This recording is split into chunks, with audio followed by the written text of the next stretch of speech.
Should have got more than that. Oh, should have got more than that. Should have got more than that.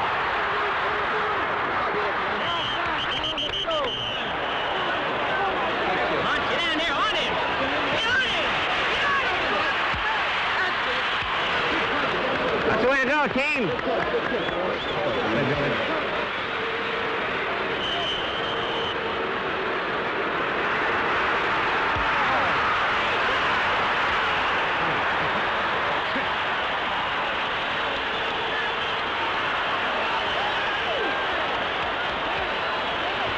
Round right, 31.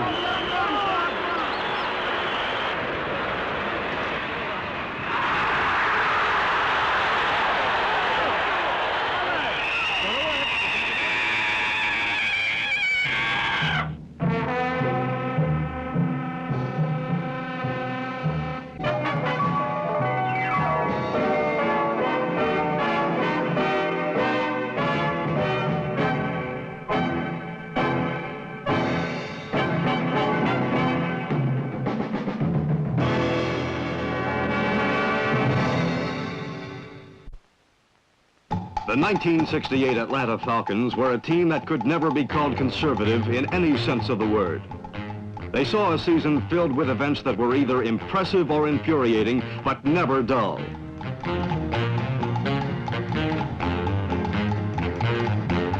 Even before the regular season began, tragic injuries virtually nullified the hope of a good ground attack and undermined the effort for teamwork all year. Atlanta could never afford to be conservative about shuffling manpower to find the formula for consistent strength.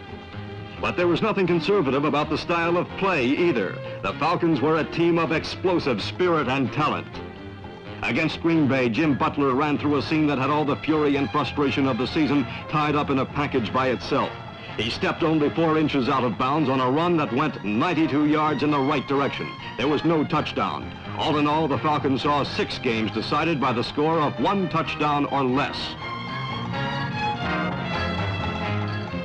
So it was in the face of frustration that Atlanta displayed its best moments.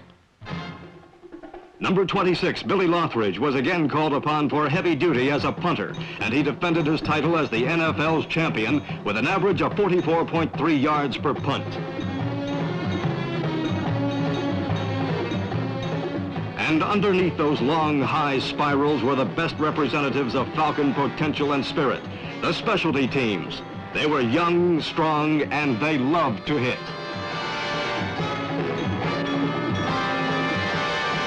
The longest run back by any one opponent against a Falcon kickoff team was 42 yards, and that was the shortest single long gain against any team in the league. Grady Allen, Greg Brazina, Dwight Lee, Mike Donahoe, and Joe Auer, the steamrollers who closed the door on opposing runners, no matter what their reputation for speed or trickiness.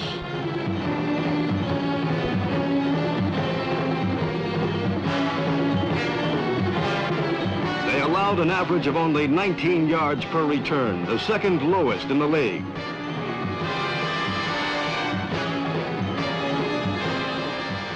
This was the kind of spirit that infected the whole team everywhere else on the field.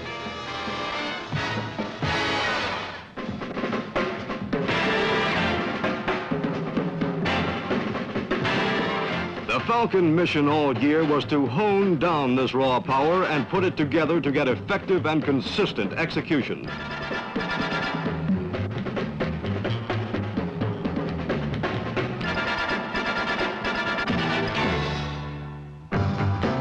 The second game of the season was one of those moments when Atlanta put all that fury together. It was also typical of the season's frustrations. In the first quarter, the NFL champion Colts scored twice with 2 short touchdown passes, one to number 88, John Mackey. But 3 plays later, the Falcons exploded right back as number 11, Randy Johnson, hit number 80, Bob Long, and the speedy flanker outraced the secondary on a 71-yard scoring play.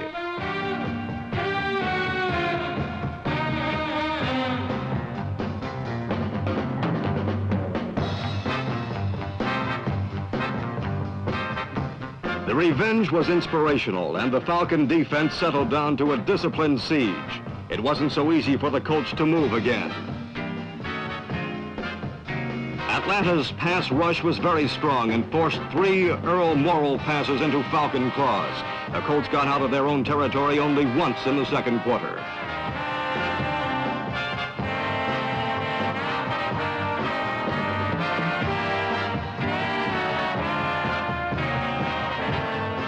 And this was a great day for teamwork on the Atlanta offensive line. Jim Simon, Dan Grimm, Randy Winkler, Don Talbert, and Earl Linden contained the great Colt pass rush consistently with a steel ring around Randy Johnson.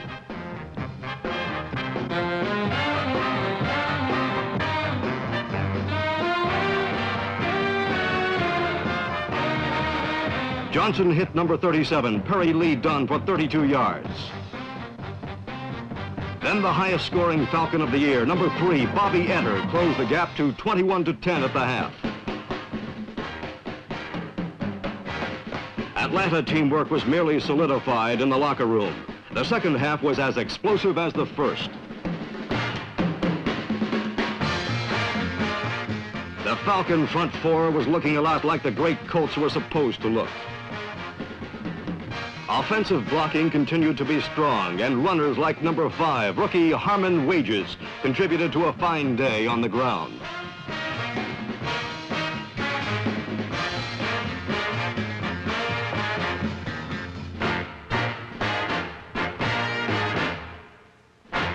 And the furious specialty teams continued to do what they knew best.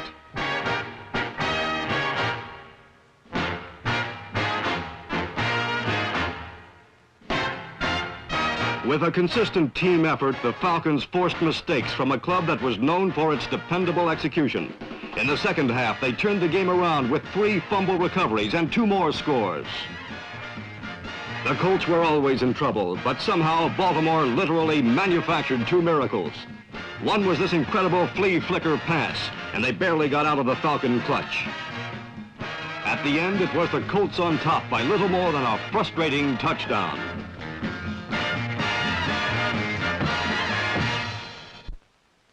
Perhaps the goal that the Falcons were working for all year was exemplified in their revamped defense, and especially in the young, hard-working front line. Here was that raw rookie talent trained to work together methodically with the destructive rhythm of a tidal wave. At right end was number 87, Claude Humphrey, first-round draft choice who lived up to his promise as the season progressed and became NFL Defensive Rookie of the Year.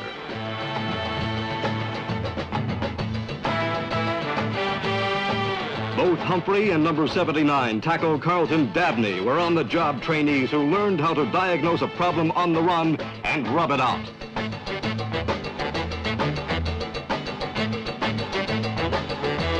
Number 77, Richard Cash, also in his first season as a regular, discovered that he worked very well with such eager associates. Number 78, Jerry Shea, filled out the new foursome. As the season ended, these big men developed the teamwork that brought the desired results. They harassed, pursued, and forced the big mistakes. Behind this year's front four stood a standard of excellence. All-pro middle linebacker Tommy Nobis, number 60. Around Nobis there was a shuffle of faces in an effort to match his dependability. And at the left linebacker spot, the talents of number 54, Grady Allen, came to the fore.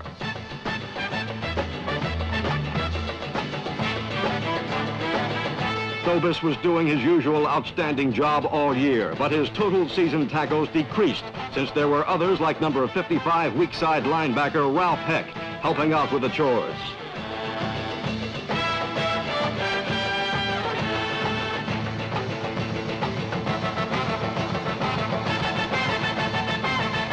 The Atlanta 4 and 3 in front was a threat all year, and when they were able to force costly mistakes, there was a fine secondary to pick up the gold.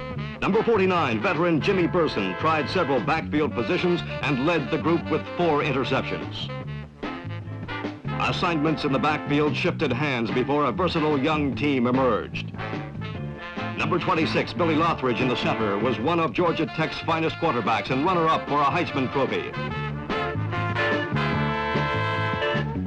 When he moved in at safety at midseason, he got 3 interceptions. He didn't miss a step.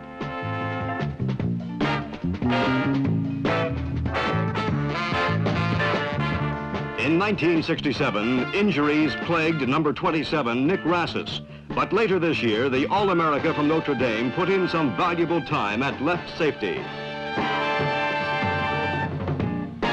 Number 36, left halfback Ken Reeves, didn't repeat as interception leader this year, and this is why. Few quarterbacks threw in his direction out of the respect he won last year. When he got hold of the ball, he could turn the game inside out. Here was a defensive team that allowed fewer points this year than in either previous seasons in Atlanta's short history, and they promise to be even more solid next year. Quarterback Randy Johnson met with some of the same mixture of frustration and brilliance that faced the offensive teammates he led. After 2 injuries, his talents were never given lasting exposure or development, but he is respected for operating coolly under pressure, both throwing and running.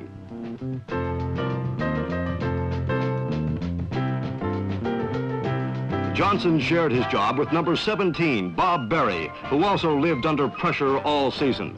Berry is smaller than Johnson, but very strong and very resilient.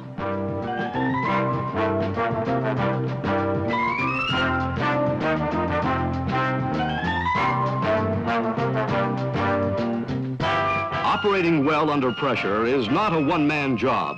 There must be receivers who can find an open spot to help you out. Big number 28, Ray Ogden, was the team's number 2 receiver this year. Falcon quarterbacks had a fine battery of receivers to throw to when everyone was healthy. Number 80, Bob Long, was the overall leading receiver until an auto accident rendered him inactive.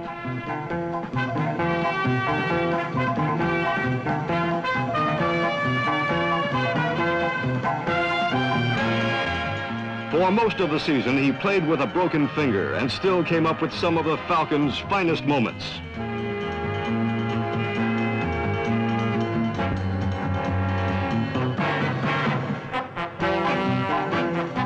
Long has sprinter's speed and fine moves. He led the receivers with 4 touchdowns.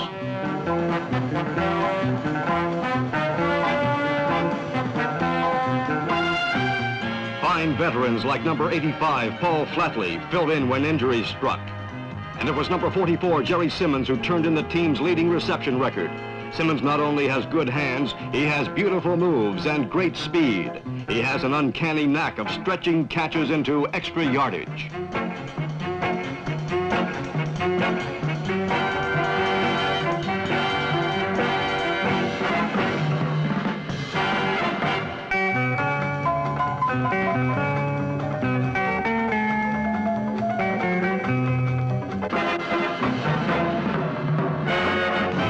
The search for a strong ground game went into overtime this season as both veterans and rookies played their parts. Number 37, 5-year man Perry Lee Dunn, brought the irreplaceable element of experience, and number 35, rookie Billy Harris, contributed some spectacular moments.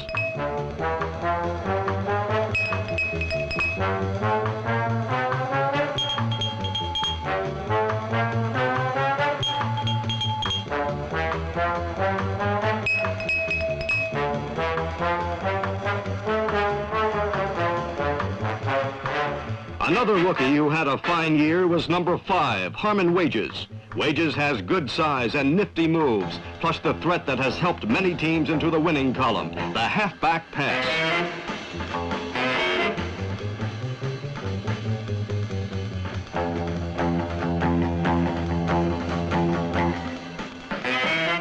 But the finest Falcon runner all year was a veteran from Pittsburgh named Jim Cannonball Butler. Number 33 puts together enough different elements to make him a threat both out of the backfield or returning kicks.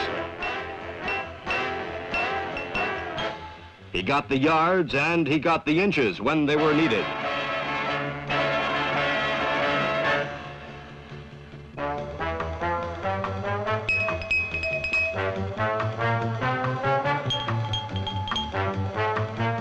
In the next to last game of the season, Cannonball ran for the longest ground gain Detroit had allowed all season.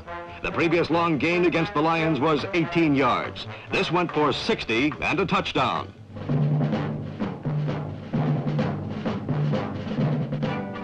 No, the Falcons were not a conservative team. Rookies, vets, and assignments were juggled to find all-around winning strength. Then, after the third loss of the season, another change was made. Norb Hecker was replaced. The Dutchman, the former head coach of the Minnesota Vikings, Norm Van Brocklin, stepped in to put all this potential together. As a former great quarterback, Van Brocklin literally knew every inch of the turf. He is a brilliant strategist, the man with a game plan and a team plan. To the Dutchman went the chore of molding the brash talent around him.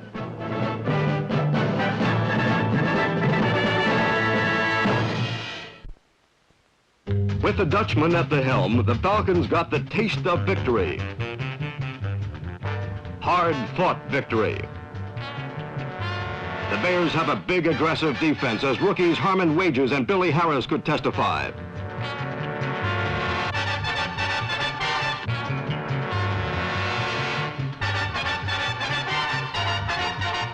Harris commented after the game that maybe he shouldn't have talked back so much to his aggravators. It didn't seem to help much anyway.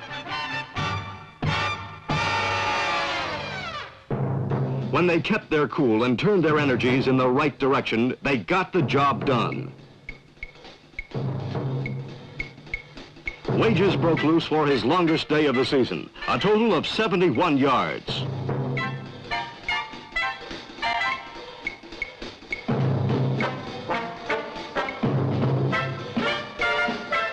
And to the surprise of the Chicago fans, it was the Falcons who were first to score. Bob Berry took it in on a sneak. And it turned out that Billy Harris also had a fine day catching and running. This sideline pass went for 42 yards.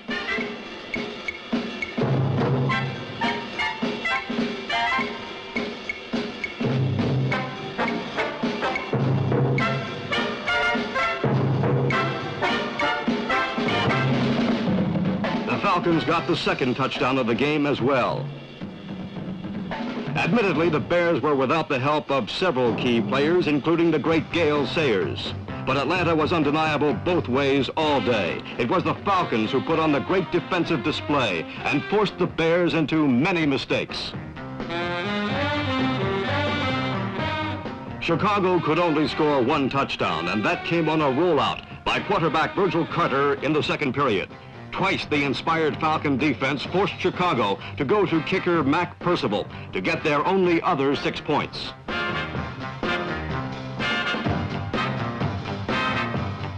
Coach Van Brocklin admonished his team to allow no more. When Bear quarterback Larry Rakestraw replaced Virgil Carter, things didn't look up. The Bears had to win this game to assure their division title, but the gears in the Falcon defense were grinding the Bear offense into dust. In the second half, most plays looked like this pass play. Rakestraw to Austin Denny for a 4-yard loss. As the clock diminished, the great Bears saw their every effort frustrated by the furious Falcon pressure.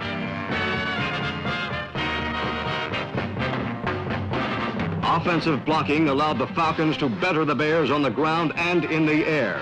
Bob Berry hit number 85, Paul Flatley, for 66 yards. And in the end, it was 155-pound Bobby Etter who stung the burly Bears with 3 points and handed them a 16-13 upset.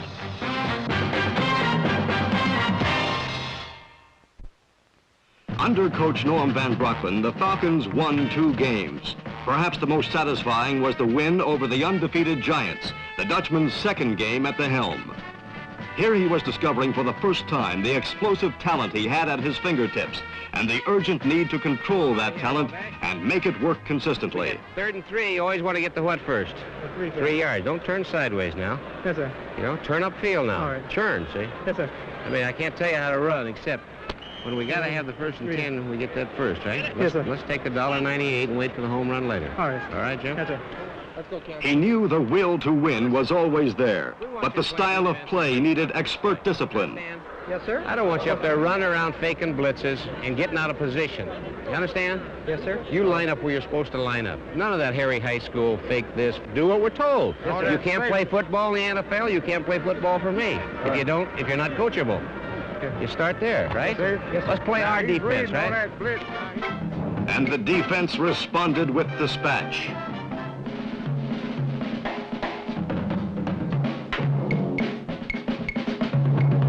Line play allowed quarterbacks Randy Johnson and Bob Berry to direct 4 drives between them, 1 for a field goal and 3 for touchdowns.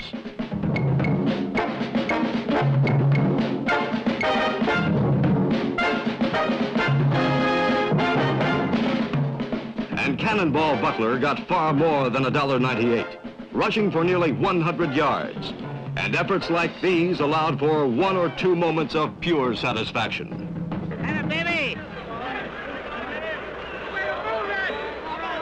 Mouth at 20, you couldn't cover me.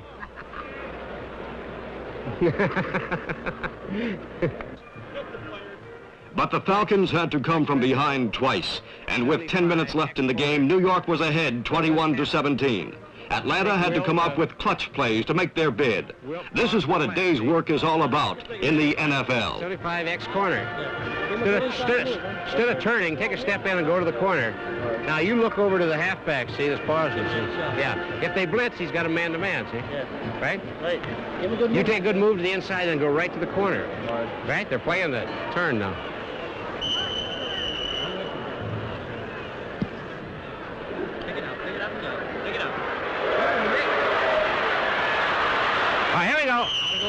Right now. Let's go, Big O. Go, offense! That X corner off that 75.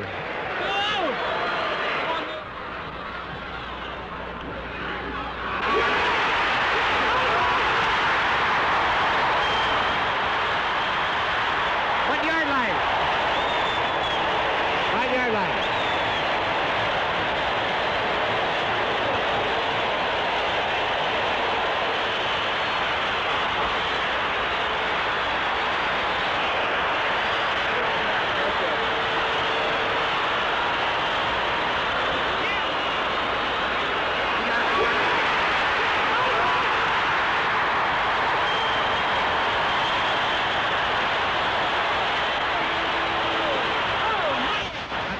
For that gap 8.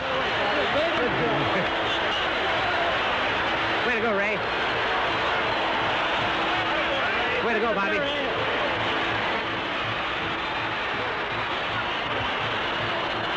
The game had seesawed to Atlanta, but everyone knew there was plenty of time for New York to score.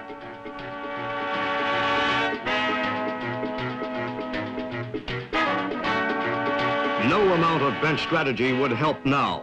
The Falcons had to hold together.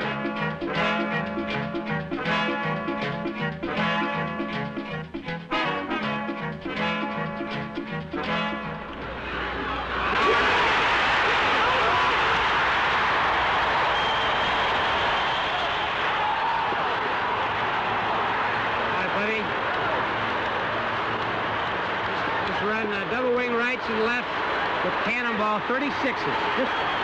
31, huh? Yeah.